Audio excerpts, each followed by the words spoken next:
There was a small town nestled deep in the woods, where everyone knew each other's name and nothing ever happened. But one summer, something changed. It started with the disappearance of a young girl, Samantha. She had been walking home from a friend's house one evening when she vanished without a trace. The town was in shock. Everyone searched for Samantha, but no one could find her.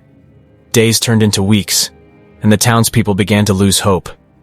Until one day, a hiker stumbled upon a shallow grave in the woods, and the police were called to investigate. At first, they found nothing but a few bones and scraps of clothing, but as they dug deeper, they found more evidence. The autopsy revealed that Samantha had been strangled to death, and her body had been buried in a shallow grave. The police began to interview everyone in the town, trying to piece together what had happened.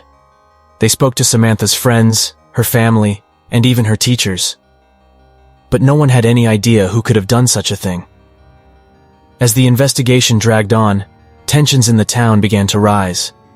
People started to point fingers at each other, accusing their neighbors of being the killer. But the police had no evidence, and the case went cold. It wasn't until a year later that a breakthrough came. A man who had been living on the outskirts of town was arrested for a different crime, and his DNA matched the DNA found on Samantha's body. The man, whose name was John, confessed to the murder, saying that he had been stalking Samantha for weeks before he killed her. He had been living in the woods, watching her every move, and waiting for the perfect moment to strike.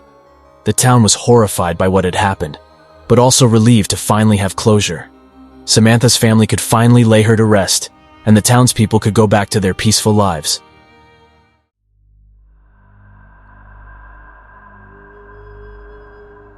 In the summer of 2012, a young woman named Elisa Lam arrived in London as part of a solo backpacking trip across Europe.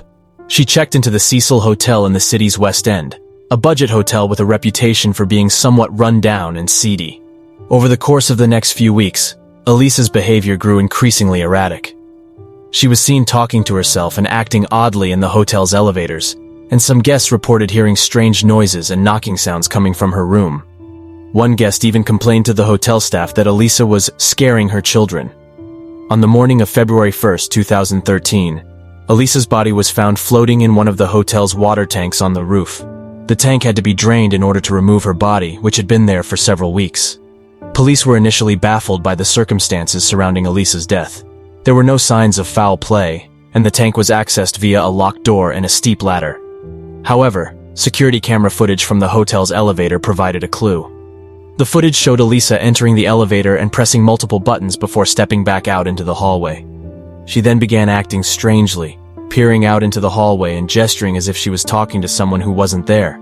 The elevator doors failed to close for several minutes, and Elisa stepped in and out of the elevator several times.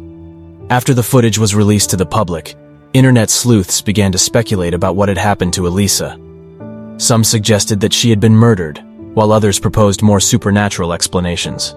However, the official cause of death was ultimately ruled as accidental drowning, with bipolar disorder listed as a contributing factor.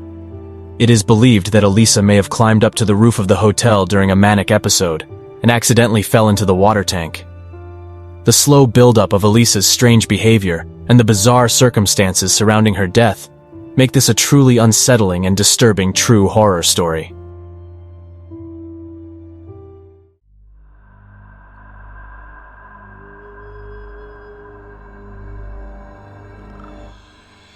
Anyone who owns a dog understands that they experience emotions such as happiness, fear, and sadness.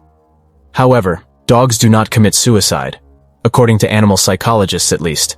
So how can anyone explain the mysterious phenomenon of dozens of dogs leaping to their deaths from a picturesque bridge near Dumbarton, Scotland? They all jumped from the same side, at the same spot. According to reports dating back to the 1950s, the dogs jumped from the bridge at a rate of about 1 per year, and in some years, many more. The bridge spans a narrow valley and leads up to Overtoun House, a 19th century mansion. The drop from where the dogs jump is approximately 50 feet onto rocks. There have even been reports of dogs climbing back up and jumping again. It always occurs on a sunny day, and all of the dogs are long-nosed breeds.